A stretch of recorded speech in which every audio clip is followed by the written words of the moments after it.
Obboloota koo afuraa biyya alaa fi biyya keessatti kan argamtan maraaf attam jirtu nagumaa annagaa kooti waaqayyoof galanni guddaan haa ta'u gooftaan nu gargaaree ayyaana isaa nu baay'isee afura isaa nu baay'isee eegika isaa nu baay'isee nu wajjiniin ta'ee sar'aan nu ga'ee fi waaqayyo maqaan isaa bara baraan kan eebbifameef kan galateeffame haa ta'u baga gargaaramtanii baga ceetanii har'a geessan baga guyyaa har'aa guyyaa waaqeffannaa guyyaatti waaqayyoon waaqeffannu guyyaatti fuula waaqayyootti dhiyaannu guyyaatti sagalee waaqayyoo dhaggeeffannu guyyaa tokkummaa guyyaa walitti dhufnu afuraan fooniin waaqayyo gooftaan baga isin geessisan isinin jedha nagaan daddabalee ammas isiniif abaay'atu egaa gargaarsi waaqayyoo tolli waaqayyoo eegichi waaqayyoo inni guddaan nu baay'annaan barootaan dabarsinee guyyoottan dabarsine hundumaa keessatti jiraannee har'a ga'uu dandeenyeerra gooftaa nu gargaaree har'aan nu ga'eef ammas maqaan isaa eebbifamu.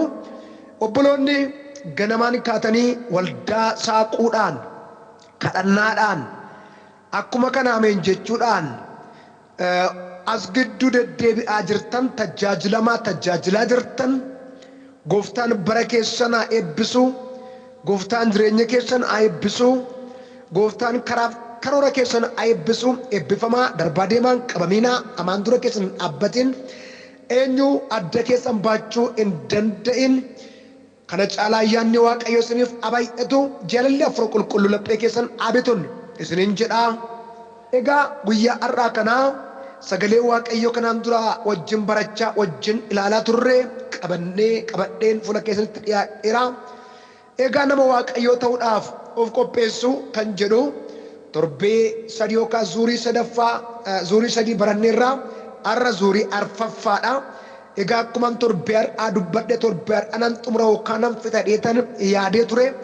Haa ta'u garuu waan nagaa dheerateedhaa fi har'atti irraa bulcheen jira. Kanaaf guyyaa har'aa kana gaan walitti qabna hin xumurraa jechuudha. Ammamoo haa dheeratu ammamoo haa ta'u. Kanaaf iyyuu dubbii waaqayyo isiniif kennu kana isinitti ergu kana ergaa waaqayyo isiniif kennu kana qophaatii dammaqinaan si'aayinaan baradhaan isiniin jedha. Gooftaan koo isin haa eebbisu gooftaan bara keenya haa eebbisu tajaajila keenya haa eebbisu waldaa keenya haa eebbisu tajaajiltoota keenya gaggeessitoota keenya saba keenya waaqayyo haa eebbisu gooftaan egaa haa eebbifamu. Mee sagalee waaqayyoo tokko itti galma achirrattan dubbadha miti keessa koo waan guutee jiruuf itti galma iddoo tokko dubbiseeni waaqayyoodhaan walii wajjin galateeffanne kallattumaan gara barnoota keenyaatti kan ceenu yookaan immoo kan darbinu ta'a. Akka jedha macaafa Isaayyaas raajicha boqonnaa 30 lakkoofsa 18 irratti dubbiin waaqayyo gooftaa keenya yommuu dubbatu akkas jedha. Waaqayyo garuu ammayyuu tola isaa isinitti agarsiisuudhaaf isin eegaa jira. Isiniif oo'uudhaafis ka'eera. Waaqayyo gooftaan waaqayyo isa firdiin isaa qajeelaa waan ta'eef warri isa eeggatan haa gammadan. Waaqayyo gooftaan waaqayyo isa firdiin isaa qajeelaa waan ta'eef warri isa eeggatan haa gammadanii jedha macaafa qulqulluu dubbiin waaqayyo. Haleluuyaa haleluuyaa haleluuyaa. Maqaa gooftaa Iyesuus Kiristoosiin waaqayyo gooftaa keenya fayyisaa keenya qoricha keenya waaqa turte waaqa jirtu abbaa murtii sirrii abbaa dubbii sirrii abbaa gorsa sirrii abbaa barsiisa sirrii si galateeffannaa. Maqaa Yesuusiin maqaan kee haa eebbifamu. Ati qulqulluudha waaqayyo gooftaan macaa laftuun dunuu galata isaatiin guuteera jedhamee akka barreeffame dhugumaan ati qulqulluudha. Dhugumaan lafti wanti lafa irra jiru samiin kan samiirra jiru martinuu galaanni wanti galaana keessa jiru hundumtuu si galateeffatu akka qooqa isaanitti ati waaqa galateeffamuu qabdu ulfaataa jabaa guddaa sodaatamaa sodaachisaadha. Galanni siif haa ta'u. Gaarummaan kee arjummaan kee tolli kee yaa gooftaa araarri kee obboleetti koo eegee ana eegee har'aan nu ga'ee jira. Kanaaf guddaa si galateeffannaa. قل موت إسرائيل مكانك هاي بفم هاليلويا آتي قل لونا آتي قل لونا وفه قل لونا واقعي قل واقع كنيا ألفاتا موتي كنيا قل واقع كنيا ألفاتا موتي كنيا Enyu kanakake barabarana ulfat makanke enyu kanakasa barabarana ulfat makansa kullu waka kenya ulfata moti kenya inni kale sajiro ranjiru jajjabonni bayen darbaniru ate garu beransanuma injijjiram tu waqayyosuma oh hallelujah rabagatu japura la vena masakura aja ate kulluda maqagof tamaqa yesus kristosin ulfinni guddan galanni guddan ulfinni jaban galanni jaban daddabale teesso kanatti sifiyato kuno sagale ke dhagawudhaaf kuno sagale ke barachuudhaaf guyyaa irraa kana guyyaa waaqeffannaa walitti qabamnee jirra obboloonni keenya yaa waaqayyo fooniin bakka garagaraa mana garagaraa karaaf kallattii garagaraarra yoo jiraanne iyyuu afuraan tokko taane qalbiidhaan tokko taane amantiidhaan yaa waaq tokkummaadhaan fuula kee dura jirra karaa sagalee kee eebbi ta'u karaa sagalee kee moo'ichi ta'u karaa sagalee kee hiikti ta'u karaa sagalee kee ifti ta'u karaa sagalee kee yaa waaqi nagaan ta'u moo'ichi ta'u maqaa gooftaa maqaa yesus kiristoosin dhorkaa tokko malee dhowwaa tokko malee nurratti kan roobe haa ta'u bokkaan eebbaa nurratti haa roobu bokkaan eebbaa nurratti haa roobu bokkaan eebbaa nurratti haa roobu inni akka dammaa namatti mi'aawu inni akka aannanii nama qabbaneessu maqaa yesus kiristoosin bokkaan eebbaa nurratti gadi haa roobu buleetti godhatti haa roobu buleetti godhatti haa roobu saba keerratti haa roobu kana kan jibbu maqaa yesus namaaf hammeenyu hundumtuu fagoorraa dhihoorraa kan rukutame kan galagale kan diigame kan salphate haa ta'u nu gidduutti argami nu gargaari harka nu qabi ulfaadhu eebbifami yeroo isaa qabadhu maqaa gooftaa yesus kristos nama naazreetiin ameen maqaa waaqayyoo kan eebbifame haa ta'u gaa dubbii waaqayyoo yeroo barannu yeroo dhageenyu ta'a dubbiin waaqayyoo jireenya namaa qajeelfama jireenya namaati dubbiin waaqayyoo agarsiiftuu mootummaa waaqayyooti dubbiin waaqayyoo moo'icha yookaan madda injifannooti dubbiin waaqayyoo madda fayyinaati kanaaf akka isaa jaallanne dhaggeeffannu gooftaan nu gargaaru doktorri tokko akkas jetti doktorii beekamtuu nama beekamtuu akka addunyaatti nama dhiibbaa guddaa geessiftee darbite nama qaroollee hin qabne garuu addunyaa kana irratti dhiibbaa gurguddaa hojii gurguddaa hojjettee miinaa gurguddaa taphattee tarree gurguddootaatti kan lakkaa'amte doktor Helen Keller kan jedhamtu waa'ee macaafa qulqulluu dubbii waaqayyoo gaafa dubbattu akkas jetti dhugaadhumaan jedhette dhugaadhumaan jedhaa na amani jabina ta'ee dadhabbii akkamii keessa yoon jiraadhe jabinas ta'e dadhabbii akkamii keessa yoon jiraadhe macaafa qulqulluu otoo hin dubbifatiin gara siree koo hin dhaquu jette dhaggeeffatte doktor Helen Keller jedhamti maal jette dhuguman jedha na amanii jabinas ta'e dadhabbii akkamii keessa yoon jiraadhe iyyuu macaafa qulqulluu otoo hin dubbifatiin gara siree koo hin dhaqu yookaan gara siree koo hin deemu jetteetu doktorri kun dubbatti gooftaaf galanni guddaan haa ta'u maaliif biddeena jireenyaa waan ta'eedhaaf madda nagaa madda boqonnaa waan ta'eedhaaf ulfinni guddaan waaqayyootiif haa ta'u. Namni maqaan isaa ammas namni beekaa tokkotu jira.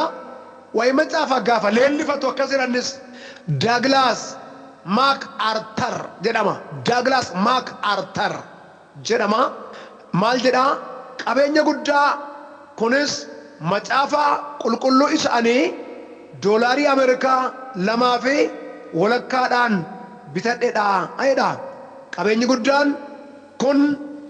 guddaan kunis macaafa qulqulluu isan ani doolaara Ameerikaa 2.5 bitadheedha jedha. Macaafi qulqulluun qabeenyaa guddaadha jedhee dubbata. Maqaan Waaqayyo Abbaa kan eebbifame haa ta'u. Egaa guyyaa irraa sagalee Waaqayyo isa torbee kana irraa nu jalaa hafee itti fufnee wajjineetiin hin baranna, wajjineetiin hin dhaggeeffanna. Qalbii keenya akka bannu Gooftaan nu haa gargaaru.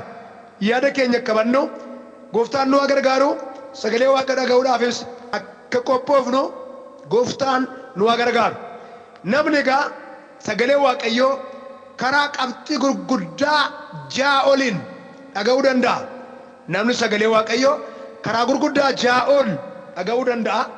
Egaa isa kanallee gara fuulduraatti barumsa qopheessee jira. Itti fufnee wajjin baranna. Garuu namni karaa inni ittiin sagalee Waaqayyoo dhaga'u hedduutu jira. Inni tokko namni qalbii isaatiin sagalee Waaqayyoo hin dhaga'a. Qalbiidhaan yaadaan sagalee Waaqayyoo hin dhaga'a. Inni lammaffaan namni kan ittiin sagalee Waaqayyoo dhaga'u sammuu isaatiin sagalee Waaqayyoo dhaga'a. Sammuudhaan.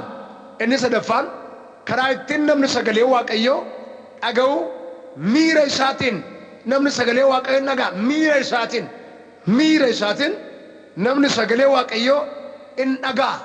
Arfaffaan gurra isaatiin namni sagalee Waaqayyoo hin dhaga'a. Harka isaatiinis namni sagalee Waaqayyoo hin dhaga'a. Kana gaafa jennu sagalee Waaqayyoo dhaga'ee waan hojjechuu qabu hojjeta, waan hojjechuu hin qabne immoo inni isaa jechuudha. Harki nama sagalee Waaqaa hin dhageenye yeroo hundumaa badii dalaga. Harki nama sagalee Waaqayyoo dhaga'u yeroo hundumaa badii irraa of qusata. Kanaafuu namni sagalee Waaqayyoo qaama isaa hundumaan, miira isaa hundumaan hin dhaga'a jechuudha. Gooftaaf galanni guddaan haa ta'u. Kanaaf egaa namni sagalee Waaqayyoo karaa kana arfan shananiin hin dhaggeeffata. Egaa isa kana keessaa namni yaadaan, qalbiidhaan, laphee guutuudhaan yoo dhaggeeffate dhaga'uu qofaa miti. Yoo fudhate, yoo ittiin jiraate sagaleen kun dhimma isaa fi baasa. Sagaleen kun isa ijaara, isa jabeessa, isa dhaaba, isa moosisa fiixaan isa baasa, galmaanis isa ga'a. Gooftaaf galanni guddaan haa ta'u. Kanaaf sagalee Waaqayyoo kana yommuu dhageenyu amantii guutuutiin akka dhageenyu Gooftaan egaa hunduma keenya nu haa gargaaru.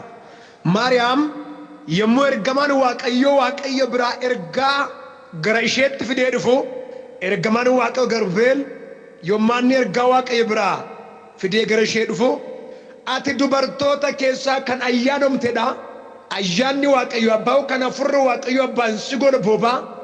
Ati ilma hin deessaa. Ati ulfooftaa ilma hin deessaa.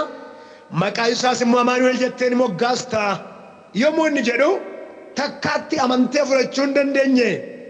Maariyaam ergichi baay'ee ulfaataadha ture. Waaqayyo nama gargaare malee erga baay'ee jabaadha. Ergaa guddaadha. Innaatee sodaatte tokko ani durbaa dhiira hin beeku akkamittan da'uu danda'a. Seenaan akkasii hin jiru.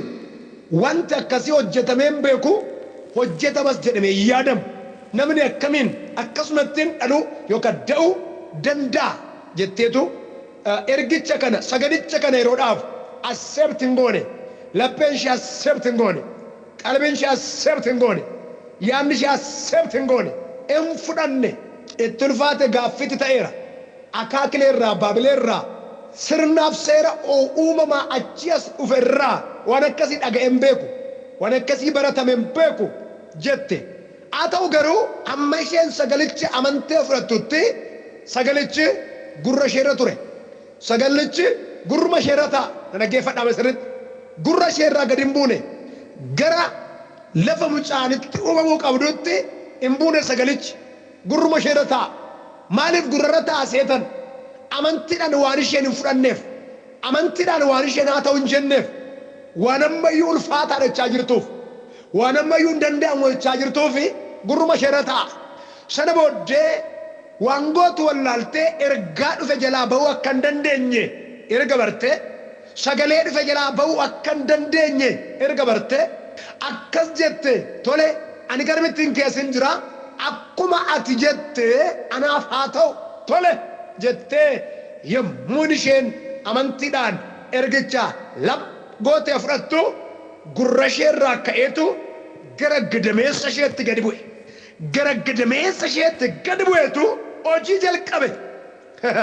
Hojii jalqabe. Sochii jalqabe. Wanti geggeeffamuu jalqabe. Sana booddee mallattoon mul'achuu jalqabe. Sana booddee ulfi achi as dhiibee ba'uu jalqabe. Sana booddee dubartii guddoo, dubartii kabajamtuu ta'uu jalqabde. Fuulli ishee geeddarame.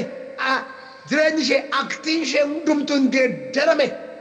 Milikkitoonni gurguddaan, milikkitoonni dubartoota ulfaarratti argaman ishee irratti argame. Maal erga gootee booddee amantiidhaan sagalicha erga fudhatte haa ta'u tole erga jettee booddeedha. Obboleessaa ergaan sii qaba. Boleetti ergaan qaba asirratti dhaggeeffadhu. Sagalee barattuu kan, sagalee dhageessuu kan amantiidhaan tole haa ta'u jettee yommuu ati fudhattu gara dhimma keetti gadi bu'a. Gara dhimma kee dhaqa.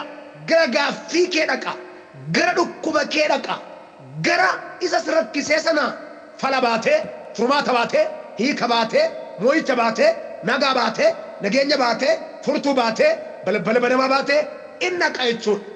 Yommuu ati amantiidhaan hin fudhanne rakkoodhuma kootu guddaadha, dhibbinuma kootu guddaadha, dhukkubuma kootu guddaadha, qorumsuma kootu guddaadha. Attamittan keessaa ba'a, attamittan jijjiirama, attamittan fayyuu danda'a jetta yoo ta'e sagaleen kun gurruma keerra ta'a malee dhimma keerra bu'uu dhimma keetti bu'ee siin hojjetu. Kanaaf sagalee Waaqayyo gaafa barattan, gaafa dhageessan amantiidhaan fudhadhaa, amantiidhaan nyaadhaa, amantiidhaan liqimsaa. Yoosan dhimmi keessaan toora galuu jalqaba. Dhimmi keessaan socho'uu sochii eegala. Haleluuyaa. Iskeel boqonnaa 37 lakkoofsuma tokkoo jalqabanii 2-3 gadi yoo dubbisanii akkas jedha Iskeel. Ani akkuma inni na abboome raajina dubbadde otoo inni raajii dubbachaa jiru waan tokko hin sokokseedha. Kunoo yommuu ilaalee lafee ofiisaatti siiqe walitti siiqe wal barbaade lafeen faffaca'ee tureeru gaafa Iskeel amantiidhaan dubbatu walitti tarreeduu jalqabe lafa jiru wal barbaaduu jalqabe wal funaanuu jalqabe wal waamuu jalqabe. Arras ati amantiidhaan sagalee Waaqayyo gooftaan sitti dubbatu yoo dhageesse carraan kee bakka jiru wal funaanuu wal sassaabuu walitti dhufuu jalqaba. Kan addaan jalaa faca'e, eebbi addaan faca'e, qalbiin addaan faca'e, jireenyi addaan faca'e, ulfinni addaan faca'e, lafatti qabdu kan dhabde, garatti qabdu kan dhabde, kan gootu kan wallaalte, humna kee ol kan ta'e, dhiphina bichaa, rakkina bichaa, gadda bichaa, boo'icha bichaa, salphina bichaa, kufaatii bichaa, hiyyuma bichaa, dafqa bichaa, si jalaa kan ta'e gaafati amantiidhaan sagalee Waaqayyo kana waxxi gootu yookaan liqimsitu. Amantiidhaan fudhattu lafa jiru dhimmi kee hundumtuu wal funaanuu jalqaba. Walitti dhufuu, wal qabachuu, boca godhachuu, karaa godhachuu, kallattii godhachuu jalqabate qaba jechuudha. Gooftaaf galanni guddaan haa ta'u. Kan argan jedhee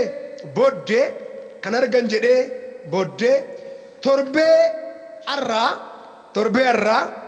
qabxiiwwan namni Waaqayyoo akka taanuuf nu qopheessan jennee erga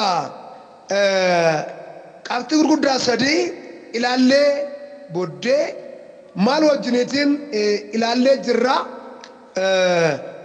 mallattoowwan namni waaqayyo ittiin beekamu jenneetu torbee irraa mallattoowwan namni waaqayyo ittiin beekamu jennee torbee irraa tokko jenneetu namni waaqayyo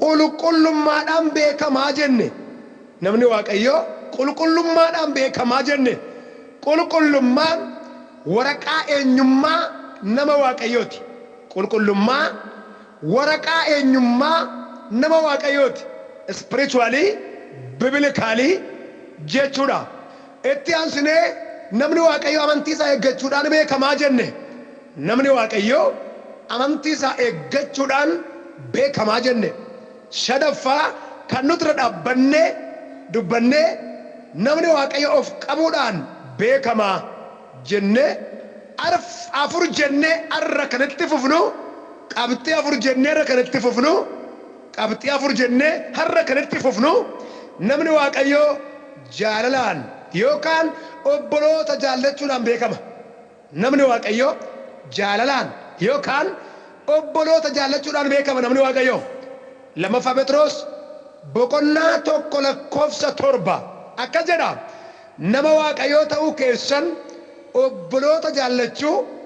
obboloota jaallachuu keessan nama hundumaa jaallachuu agarsiisa jedha Yesuus koo gooftaan egaan mallattoon namni waaqayyo ittiin beekamu arfaffaan nama jaallachuu isaatiin beekama namni waaqayyo obboloota jaallachuu isaatiin beekama namni waaqayyo dhuguma nama waaqayyo yoo ta'e namni sun yookaan nama waaqayyo dhugumaan yoo taane an nama waaqayyoon ta'e ati nama waaqayyo taate mallattoon ittiin beekamtu kan sirraa dubbifamu kan sirraa mul'atu kan sirratti biqilee jiru kan sirraa urgaa'u kan sirraa mi'aawu namni kan ittiin qubasitti qabu maalidha yoo jette jaalaladha jaalala kuni mallattoo ijoollee waaqayyooti kuni mallattoo ijoollee waaqayyoo irra fayyanidha kuni mallattoo warra dukkana keessaa gara ifaatti dhufaniiti kuni mallattoo warra du'aa jireenyatti darbaniiti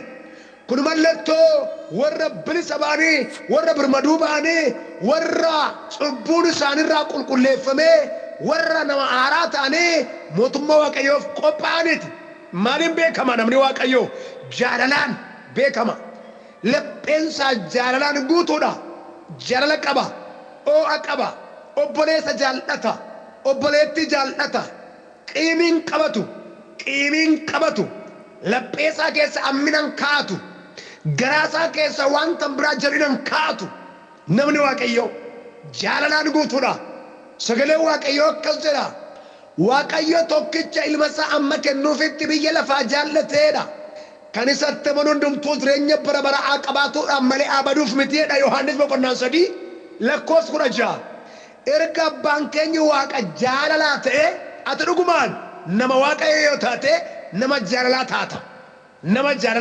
taata lapheen kee jaalalaan guutama qiimiin qabattu namni na dhaga'aa jirtu kun obboleessi na dhaga'aa jirtu obboleettiin na dhaga'aa jirtu dhugumaan nama waaqayyooti yoo taateti an inni lallabaa jiru kun dhugumaan nama waaqayyooti yoon ta'e qiimiin qabadhu keessa kotti qiimiin qabattu keessa keetti dhugumaan fayyiteetta yoo ta'e qiimii qabatta yoo ta'e jibba obboleessaa si keessa jira yoo ta'e jibba obboleettii si keessa jira yoo ta'e achumatti dhaabbadhu of ilaali of qorii of ilaali sakattayii of ilaali qorii of ilaali laphee kee qorii ilaali yaada kee qorii ilaali nama waaqayyoo ta'uun kee waan beekamu miti jibba si keessa jira taanaan qiimii si keessa jira taanaan inaaffaa si keessa jira taanaan jibba obboleessaa jibba obboleettii si keessa jira taanaan nama waaqayyoo ta'uun kee arraba qofaani ati hin fayyine ammayyuu ati shinii qabne ammayyuu ati hin gadhiifamne ammayyuu ati qabamtee jirta garba cubbuu taatee jirta garba seexanaa taatee jirta ijoolleen waaqayyoo jaalalaan beekamu jibbaan kan beekaman ijoollee diiyaabiloos qiimanyaa warri ta'an ijoollee diiyaabiloos warri sobanii afaaniin kolfanii lapheetti albee baatan ijoollee diiyaabiloos, ijoollee si'ool, ijoollee biyya lafaati, ijoollee fayyinedha, ijoollee ba'an irraan buune waan joon irraan buunedha, warra Kiristoos hin galleefidha, warra jaalala Kiristoos hin beeknedha. Kanaaf namni Waaqayyoo inni ittiin beekamu jaalalaan beekama. Namni Waaqayyoo nama isa balleessuudhaaf yaadullee, nama isa balleessuudhaaf boolla qotullee ni jaallata. Maaliif abbaa sarraa barate kaa? Fildiin nuyi baranne yookaan dipartimentiin nuyi Yesuus Kiristoos irraa barree kan Yesuus Kiristoos nu barsiises fildii jaalalaati, dipartimentii jaalalaati. Otoo fannifamaa jiru, otoo isa fannisaa jiranii Yesuus Kiristoos akka jedhee isaanii kadhata. Warra kamiif kadhata? Warra isa fannisaa jiraniif kadhata. Yaa Abbaa kan godhan hin beekani isaaniif dhiisi jedha. Yaa Abbaadha. Fannisaa jiru. Fannoo irratti cinqaarsaa jiru. Eeboodhaan waraanaa jiru. Itti tuffataa jiru. Hattoota gidduutti fannisanii jiru. Inni garuu ammayyuu jaalala isaanii qaba. Jaalala warra isa ajjeesanii qaba. Jaalala warra isa fannisanii qaba. Jaalala warra gindillaajiidhaa isa baachisanii qaba ammayyuu. Indaarratti hin beekan malee isa fannisaa jiru isaanumaaf fannifamaa jira. Isa ajjeesaa jiru isaanuma fayyisuuf immoo du'aa jira. Isgoo jaalalli kun jaalala guddaadha. Egaa dhugumaanatis kan Yesuus yoo taate, kan Yesuus yoo taate jaalalaan beekamta. Jaalalaan beekamta. Obboleessa jaalachuudhaan beekamta. Obboleettii jaalachuudhaan beekamta. Abbaa harmee jaalachuudhaan, ijoollee Waaqaa jaalachuudhaan obboloota si wajjin jiran, si bira jiran wajjin jirtu, wajjin jiraatu jaalachuudhaan beekamta jechuudha. Maqaan Waaqayyoo kan eebbifame haa ta'u. Namoonni hedduun, namoonni baay'een nama Waaqayyoo ta'anii jedhu garuu zaranyoota. Nama Waaqayyoo ta'anii jedhu garuu jibbitoota, inaaftoota, qiimanyoota. Namoonni akkasii namoota Waaqayyoo hin jedhaman. Kanaaf namni Waaqayyoo obboleetti koo, namni Waaqayyoo obboleessa koo jaalalaan beekama. Jaalalaan beekama. Sobee arraba tolee annama Waaqayyoo ta'ee jalina hojjetu, hammina hojjetu, ani faarfataadha, ani geggeessaa waldaati jedhee qiimii jalina mari'atu, tiimiin taane dhuumu, gareen taane dhuumu namarratti. Hin qindaa'u nama ajjeesuudhaaf jedhee finxira namarratti hin dhugu. Jalina irratti waliin galu, hammina irratti waliin galu, nama miidhuudhaaf waliin galu, nama balleessuudhaaf waliin galu. Namni jaalala, namni Waaqayyoo kun kan ijoollee dukkanaati, kun ergaa dukkanaati, kun ergaa seexanaati. Inni kanu Waaqayyoo ifadhaa, jaalaladhaa. Si jaallate Yesuus. Jaalala Yesuus si jaalateen obboleessa kee jaallachuu qabda. Jaalala Yesuus si jaalateen obboleettii kee jaallachuu qabda. Si yakkuu danda'a, si yakkuu dandeessa, si arrabsuu danda'a, si arrabsuu dandeessa, sirratti hojjechuu danda'a, sirratti hojjechuu dandeessi. Ati kan ilaaltu hojiin sirratti hojjete otoo hin ta'in obbolummaa siif, isa gidduu siif, ishee gidduu jiru ilaalta. Jaalala Yesuus ittiin si jaallate sana ilaalteetu ittiin obboleessa kee, ittiin obboleettii kee jaallatte jechuudha. Kanaaf arfaffaa namni Waaqayyoo jaalalaan beekama. Ibroota boqonnaa 10 lakkoofsa 24 jaalala agarsiisuudhaaf waan gaarii hojjechuudhaafis kottaa tuttuqnee yaada walii hin kaafnaa jedha. Jaalala agarsiisuudhaaf waan gaarii hojjechuudhaafis kottaa tuttuqnee yaada walii hin kaafnaa jedhaan. Irraan deebi'ame bareedduudha kun. Ibroota boqonnaa 10 lakkoofsa 24 jaalala agarsiisuudhaaf waan gaarii hojjechuudhaafis kottaa tuttuqnee yaada walii hin kaafnaa. Yaada walii hin kaafnaa. Tuttuqnee wal kaafnaa. Yaada gaariitti wal kaafnaa. Jaalalatti wal kaafnaa. Wal jaallachuutti wal kaafnaa. Wal dammaqsina. Waliif ta'utti, waliin ta'utti, wajjin ta'utti, Waaqaaf waliin ta'utti, yaada gaariitti, gaarummaatti, qajeelummaatti tuttuqnee wal kaafnaa, wal dadammaqsina jedha barreessaan Ibroota. Roomee boqonnaa 12 lakkoofsa 10 jaalala obbolummaatiin isaa wal jaalladhaa, walii keessaniifis ulfina kennuudhaaf wal dorgomaa jedha.